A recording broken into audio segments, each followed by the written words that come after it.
There is a notebook I kept for 11 months without writing a single word in it.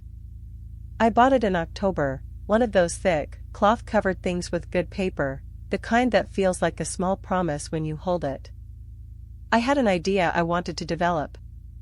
A long piece of writing, something I had been circling for years, something I actually believed mattered. I bought the notebook because buying it felt like beginning. I carried it with me everywhere. And I never once opened it to write.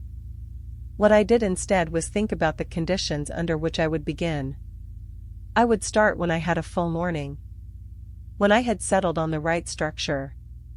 When I had read 2 more books on the subject so I understood it with more depth. When I was less distracted. When I was in a better place mentally. When the idea had clarified itself a little further in my head. There was always a reasonable-sounding reason why right now was not quite right. And the reasons felt legitimate to me as I was having them. They felt like quality control, like due diligence, like the responsible behavior of someone who cared about doing the work well. I was 31. The idea I wanted to write about had been with me since I was 26. 5 years of circling. 1 notebook, 11 months, blank. I want to examine that particular shape of non-doing, because I carried it for a long time before I understood what it actually was. I had a friend named Sonia who wrote constantly, on the backs of receipts, in the margins of books she was reading, in her phone at traffic lights. She did not wait for the right conditions. She wrote in wrong conditions, bad conditions, inadequate conditions. When I told her about the notebook, she gave me a look I remember clearly, not unkind but unsparing, and she said, "You know that's not about the writing, right?"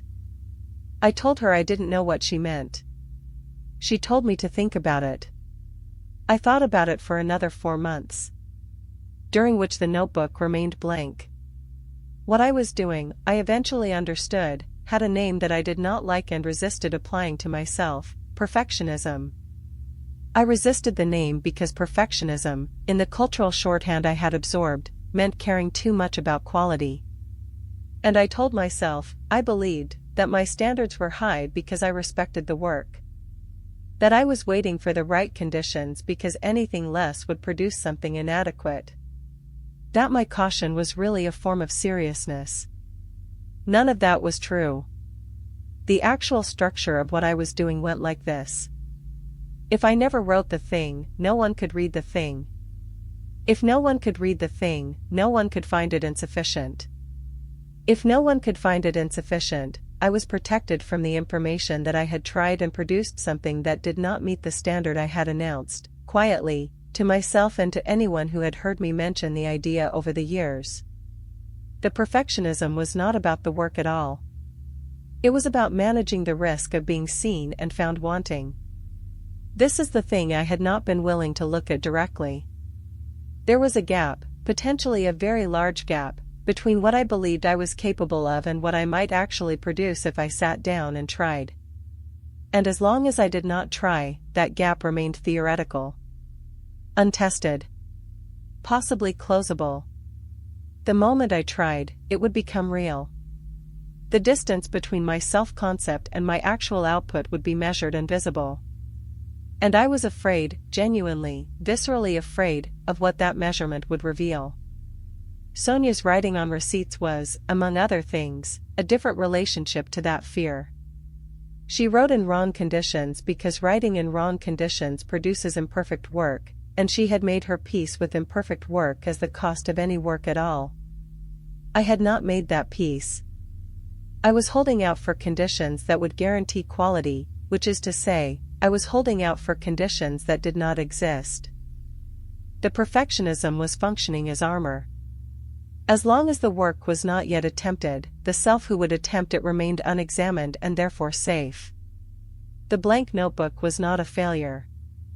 It was a protected potential, a version of me who had not yet been tested and therefore could not yet be found lacking.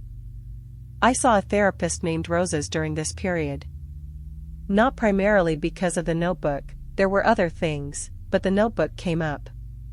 He asked me what I thought would happen if I wrote something and it was not very good. I told him I would know I had failed, He asked me, failed at what, specifically? I said, at the thing I was supposed to be able to do. He asked who had decided what I was supposed to be able to do. I said, I had. He waited.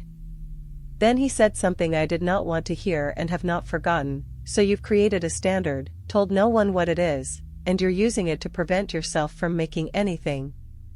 That's a lot of effort in service of staying still. I did not like that framing. I sat with how much I did not like it, which told me something. The effort in service of staying still. That was the precise description of what the perfectionism was doing. It was not a high standard. A high standard produces demanding, rigorous work. What I had was something different, a standard held so high, and so vaguely, that it could never be met, which meant the work could never be attempted, which meant I was protected from the attempt and everything the attempt might reveal. What I did, finally, was not dramatic. I did not have a breakthrough conversation or a sudden moment of clarity. I sat down one morning, not a full morning, not an ideal morning, a morning with an hour in it before other obligations arrived, and I opened the notebook. I wrote the first sentence. It was not a good sentence. I wrote several more. They were not good either. They were the sentences of someone who had not written in a while, stiff and overconstructed, sentences trying too hard to announce themselves as sentences worth reading. I wrote for 53 minutes. I closed the notebook. The next morning I did it again. The morning after that I did it again. What I was doing, I understood after a few weeks, was not producing the peace I had imagined. The peace I had imagined had been imagined by someone who had not written it. The peace that was actually emerging on the pages was different, messier, less resolved, full of passages that did not work and questions I could not yet answer. It was a real piece of writing, which is to say it was flawed in the specific ways that real things are flawed, rather than perfect in the specific way that unwritten things are perfect. The work was not what I had told myself it would be. It was smaller in some ways and stranger in others. There were pages I thought were good and pages that clearly were not.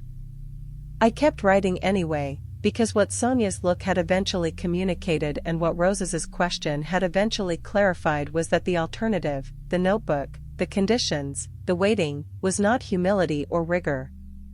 It was fear arranged to look like standards. I think about the people I admired who produced a lot of work over their lives. The consistency of their output had always seemed like evidence of talent or discipline or some innate capability I lacked. What I understand now is that it was evidence of a different relationship to imperfect work. They had accepted, at some level I had not, that the imperfect work was not a deviation from the real work. It was the real work. The only version that exists. The piece I started that October morning is not finished. I have been working on it, in the irregular, imperfect way I work on things now, for longer than I expected. It has changed significantly from what I thought it would be. I do not know if it will be good. I have found, gradually, that I am less organized around the question of whether it will be good and more organized around the question of whether it is honest, whether it says what I actually think rather than what would be safe to say. That reorientation did not happen quickly. But it happened. And it happened because I eventually saw, clearly enough to act on it, that the perfectionism was not protecting the work. It was protecting me from the work, and from everything the work might reveal about the distance between who I believed I was and who I actually turned out to be on the page.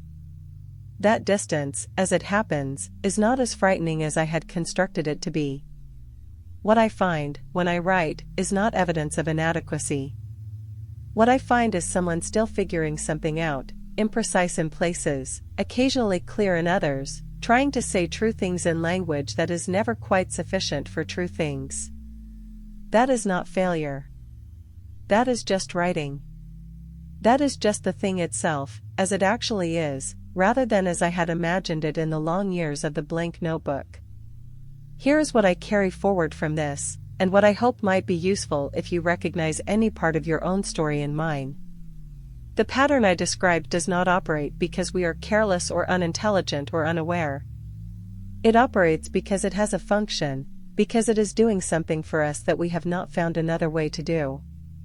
Staying in the wrong situation, staying silent when we should speak, not walking away when the door is right there, all of these behaviors persist because they are solving something, even if imperfectly. They are providing some version of comfort or protection or identity that we have not yet found a better way to provide. Understanding that function is the first move. Not judging the behavior, but asking honestly, what is this doing for me? What would I have to give up if I stopped? What am I afraid will happen if I make the change I know I need to make? Those questions do not dissolve the pattern automatically, but they make it visible in a new way. And visibility changes the relationship to the thing. When you can see what something is doing, you can start to choose whether you want it to keep doing it. The change that followed was not easier because I understood the mechanism. It was the same difficulty. But I went into it knowing what I was moving through rather than being entirely inside it without perspective. That perspective is what I want to pass on here. Not the specific story. The structure. The shape of how we stay in things longer than we should, how we look away from things we can see, how we tell ourselves the thing will change without giving it a mechanism for changing. You are not alone in this. It is not a character flaw. It is how the human nervous system manages uncertainty and fear. But you can do something different. The doing starts with the looking. Look at it. Directly. Honestly. Without the story that makes it easier to carry. And then decide what you want to do with what you see. That decision, fully conscious and fully yours, is the only kind that actually changes anything. There is also something I want to say about the specific moment of turning toward rather than away, the moment when you actually do the thing you have been not doing. Because that moment has a texture that I was not prepared for, and that I think is worth naming so you know what to expect when you reach it. It does not feel like relief. Not at first. The moment of change, of finally having the conversation, or walking away, or saying the thing, or making the decision, often feels worse before it feels better. There is a period of acute discomfort in which the old equilibrium has been disturbed but the new one has not yet settled. You have stopped managing the avoidance, which means the thing you were avoiding is now fully present, no longer softened by distance. That period is real and it is temporary. I want to say both of those things with equal emphasis. It is real, do not be surprised by it, do not mistake it for evidence that you made the wrong choice. And it is temporary, it has a duration, and that duration is almost always shorter than the years of management that preceded it. The other side of that period is different. Not perfect, change does not produce perfection. But different in the specific way of someone who has stopped spending energy on maintaining something and can now spend that energy somewhere else. The ambient cost disappears.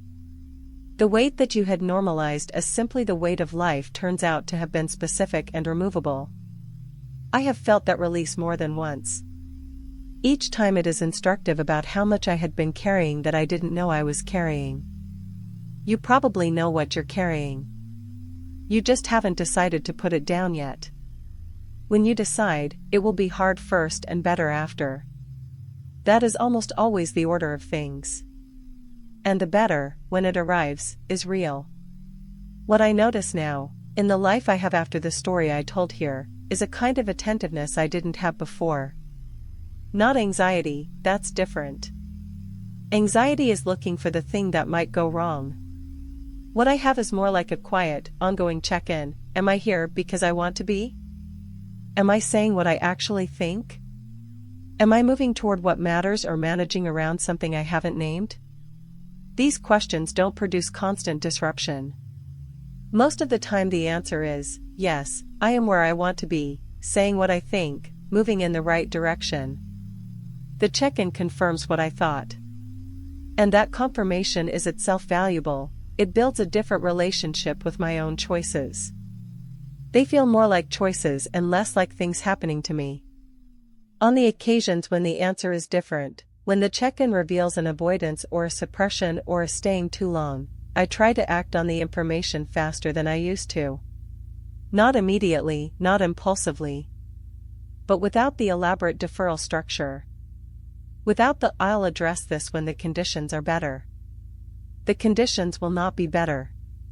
They will be different. Different is workable. Better is a fiction.